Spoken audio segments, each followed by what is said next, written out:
আসসালামু আলাইকুম গাইজ। আজকের ভিডিও আর ফটো দেখেই বুঝতে পারছেন একটি অন্যরকম ব্লগ। মূলত আমরা কয়েকজন বন্ধু মিলে পিকনিকে যাওয়ার প্ল্যান বানিয়েছিলাম, আর আজকেই সেই দিন। দেখতে পাচ্ছেন সবাই মিলে গাড়িতে জিনিসপত্র উঠাচ্ছে। আসলে আমরা আজকে সকাল সকাল যাব বলে কালকে রাত্রেই জিনিসপত্র কিনে রেখেছি, কারণ এত সকাল সব কিছু পাওয়া মুশকিল। সব জিনিসপত্র উঠিয়ে আমরা সব রওনা হয়ে গেলাম ডেস্টিনেশনের উদ্দেশ্যে। শাহবাদ এসে আমাদের দুটি গাড়িতে হাওয়া দিয়ে রওনা হয়ে গেলাম। আবার বকরিয়াবার এসে কয়েকজন ট্যাঙ্ক খালি করছে, তাও আবার দাঁড়িয়ে। ওদেরকে কতবার বলেছি বসে করার জন্য, কিন্তু প্যান্ট টাইট থাকার কারণে করতে পারছে না। তারপর জানকি বাজার এসে চিকেন কেটে প্যাক করলাম, আর বন্ধুদের জন্য শিকড় সিগনেচার কিনে আবার রওনা হয়ে গেলাম। সকালের কুয়াশা ভেজা রাস্তায় একটু একটু করে রোদ উঠছে, দেখতে কিন্তু আলাদা একটা মজা লাগছে। 5 গ্রাম হয়ে এখন পুরান রাস্তা দিয়ে যাচ্ছি।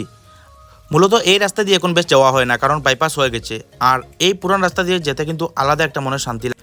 আরেকটি কথা, যখন পিকনিকে যাবেন একটু লুজ প্যান্ট পরে নেবেন, না হলে এরকম দাঁড়িয়ে দাঁড়িয়ে পেশাব করতে হবে। বন্ধুরা, পিকনিক মানে শুধু ঘুরতে যাওয়া না, পিকনিক মানে হারিয়ে থাকা হাসিগুলিকে আবার খুঁজে পাওয়া। এই পথ আর এই মুহূর্তগুলো একদিন খুব মিস করব।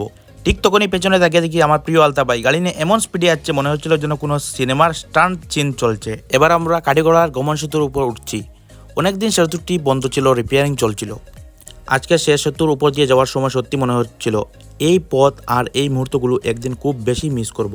গাড়ি চালাতে চালাতে হঠাৎ মনে হলো, আজকের এই দিনটা, এই যাত্রাটা, এই বন্ধুত্বটা, কতদিন পরে এই ভিডিও দেখলে চোখ ভিজে উঠবে, হাসি আসবে, মন ভালো হবে।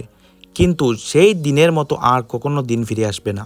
আপনাদের তো আজকে বলাই হলো না, আজকে আমরা কালাইন সিন্দুরা পাথরকুয়ারি পিকনিক স্পটে যাচ্ছি। প্রায় 2 ঘন্টা পর আমরা সিন্দুরা গেট এসে পৌঁছে গেছি। দেখুন, গেটে এসে দেখি গেটে একজন লোক দাঁড়িয়ে আছে। আমরা গাড়ি থামাতেই সে বললো এখানে ঢুকতে দেওয়া হবে না। আমরা বললাম কেন? তখন সে বলল গত বছর এখানে 10 জন মানুষ মারা গেছিল, সেই জন্য। মূলত এখানে এখন কোনো পাবলিকের ঢুকার পারমিশন নেই। এত কষ্ট করে এত আশা নিয়ে আসলাম, আর শেষমেশ ঢুকতেই দিল না। তখন ওই সব চুপচাপ হয়ে গেলেন, কেউ কিছু কথা বলছে না, কারণ আমাদের মাথায় শুধু একটাই কথা, এখন কোথায় যাব। আপনারা যদি আসতে চান এই জায়গায়, তাহলে আগে ভালো করে খবর নিয়ে আসবেন, না হলে আমাদের মতো এমন বিপদে পড়তে হবে। কিছুক্ষণ ভাবার পর শেষমেশ সবাই মিলে সিদ্ধান্ত নিলাম আবার রওনা হব মালিডোরের উদ্দেশ্য। মনে কষ্ট নিয়েই নতুন রাস্তায় বের হয়ে পড়লাম আমরা সবাই। আর যেতে যেতে আপনাদেরকে একটা কথা বলি, আমার সামনে যে বড় বড় ট্রাকগুলি পাস হচ্ছে, ওইগুলিকে অবশ্যই সম্মান করবেন, কারণ ওদেরকে একটু ভালো করে সাইড দিবেন। ওরা অনেক দূর থেকে আমাদের জন্য জিনিসপত্র নিয়ে আসেন, কত দিন না ঘুমিয়ে গাড়ি চালান। ওদের কষ্টটা সত্যিই অনেক। তাই রাস্তায় ট্রাক দেখলে সম্মানের চোখে দেখবেন, আর যতটা পারেন সাইড দিয়ে যাবেন। ওরাও আমাদের মতো মানুষ, তবে দায়িত্বটা ওদের অনেক বেশি। আমরা তো শুধু পিকনিকে যাচ্ছি ঘুরতে, কিন্তু এই ট্রাক ড্রাইভার বাইরা ওরা দিনের পর দিন রাস্তায় ধুলোবালির মধ্যে চলতে থাকেন। কখনো ঠিকমতো ঘুমও হয় না, কখনো ঠিকমতো খাবারও হয় না। এখন আমরা মালিডোরে এসে পড়েছি। দেখুন, ঢোকার সময় যে রাস্তা খুব খারাপ, গাড়ির নিচ বারবার লেগে যায়। এই জন্য আমার বন্ধুরা নেমে দেখিয়ে দিচ্ছিলেন কোন দিক দিয়ে আনলে ভালো হবে। ফাইনালি আমাদের দুটি গাড়ি সুন্দর মতো এসে পড়েছে। দেখুন, ওরা হেঁটে হেঁটে এগোচ্ছে আর আমরা গাড়ি নিয়ে। আর দেখুন কিভাবে লাফালাফি করছে। আসলে জীবনে টাকা দিয়ে সুখ কেনা যায় না, কিন্তু বন্ধুদের সাথে কাটানো একটা পিকনিক, দিনের সুখ সারা জীবন মনে থেকে যায়। পিকনিক শুধু ঘোরার নাম না, এটা হলো স্মৃতি জমা করার নাম, যা বছর শেষে হৃদয়ে ছবি হয়ে ঝুলে থাকে। তারপর গাড়ি থেকে নেমে সবাই যার যার জিনিসপত্র হাতে নিয়ে দাঁড়িয়ে আছে। কেউ সিলিন্ডার, কেউ পানির ক্যান, কেউ এই সেই সব কিছু। আমরা এখন আস্তে আস্তে এগোচ্ছি। আমি সব শেষে পানির ক্যান কাঁধে করে নিয়ে চলে যাচ্ছি। সামনে এই যে নালাটি দেখছেন, সেটি পার হয়ে আমাদেরকে যেতে হবে, কিন্তু অনেক পিচ্ছিল ছিল পাথরগুলি। কিন্তু বন্ধুরা পাশে থাকলে ছোট্ট একটা পিকনিক উৎসব হয়ে যায়। বস্তা খুলে বের করছি জিনিসপত্র। আসলে এই সব জিনিস আমার মা গতকাল রাতে সুন্দর করে প্যাক করে রেখেছিলেন। কি কি লাগবে সব ভরে দিয়েছেন। কেউ টমেটো, কেউ পেঁয়াজ, কেউ ধনিয়া পাতা আর লালমাই মাংস পরিষ্কার করছেন। বাকিরা সবার যার যার কাজে ব্যস্ত। তারপর এই দেখুন কি সুন্দর দৃশ্যটা। এইরকম জায়গায় না আসলে কখনো বুঝতে পারবেন না। তারপর হাবিবি আর উসমান ভাই চা বানাচ্ছেন। আসলে সত্যি বলতে কি, এই চা দাবাকেও হার মানায়। চাগুলি এত মজা হয়েছিল যে দেখুন, আমার হাতে একটা কাপ ছিল, তারপর আরেকটি কাপ নিয়ে ফেললাম। আপনারা আপনাদের বন্ধুদেরকে নিয়ে একদিন এমন করে বেরিয়ে পড়ুন, দেখবেন কত মজা লাগে। আমি এখন পাঁপড় বাজছি। আসলে এই জিনিসটা আমি তেমন পারি না, উসমান ভাই বাজছিলেন সুন্দর করে। তারপর আমি বললাম দুটো চেষ্টা করে দেখি। দুইটা কোনো মতে বেজে ওনাকেই দিয়ে দিলাম। আবার লালমামাই পাথরে বসে দেখছিলেন। শাহেদ ভাই, মাসুম, আনোয়ার, হাবিবি সবাই মিলে সাঁতার কাটছিল, আর উনি একদম চুপচাপ বসে পাহারা দিচ্ছিলেন যাতে কেউ ডুবে না যায়। লালমামাইয়ের এই দায়িত্বশীল দিকটা সত্যিই আলাদা। তারপর আমি বসে পড়লাম রান্না করার জন্য। সব জিনিস প্রস্তুত করছি। আসলে আজকের রান্নাটা করবেন আমাদের উসমান ভাই। উনি একদম ফাটাফাটি রান্না করেন। আমি একটু তেল মশলা এগুলো দিয়ে দিচ্ছি। আপনারা ভালো করে দেখুন, যারা যারা রান্না পারেন না শিখে নিন একবার। কারণ আমাদের ভাবি যেদিন বেশি রাগ করে থাকেন সেদিন আপনারা এইভাবে রান্না করে চিকেন খাওয়াবেন, দেখবেন সব রাগ 1 মিনিটের মধ্যে একেবারে কমে যাবে। আপনারা কিছু মনে করবেন না, একটু মজা করলাম। পিকনিককে রান্না করা মানে শুধু খাওয়া নয়, এটা বন্ধুত্বের সাথে হৃদয়ের সম্পর্ক মেশানোর মতো। এক মুঠো মশলা, 1 চামচ হাসি আর পুরো দলটা হয়ে যায় এক পরিবারের মতন। বন্ধুদের জন্য নিজের হাতে রান্না করা এটা কোনো কাজ নয়, এটা একটা অনুভূতি যা শুধু যারা রান্না করেছে তারাই বুঝবে।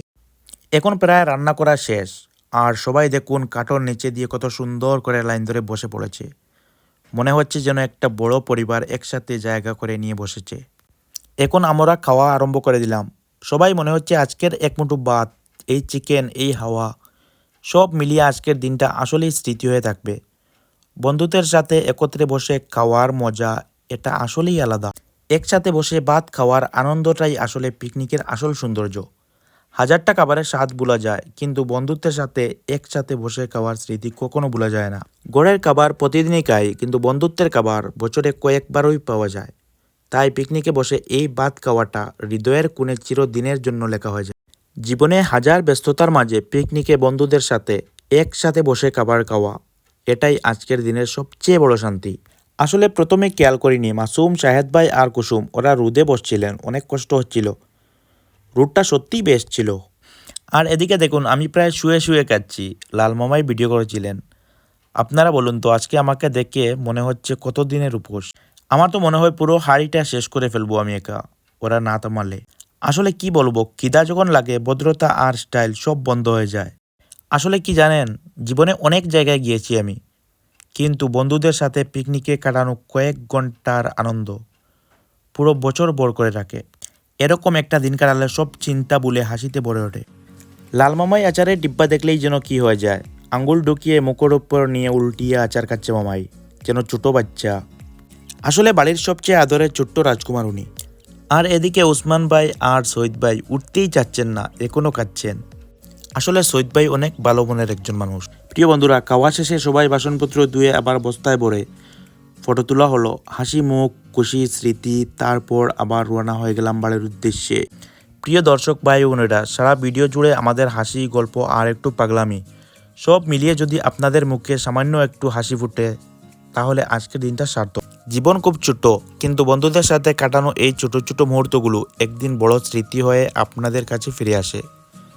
আমরা যেমন আজকের দিনটাকে মনে রাখতে চাই, তেমনি আপনাদের জীবনেও এমন আনন্দের মুহূর্ত অগণিত বার ফিরে আসুক, এই দোয়া করি।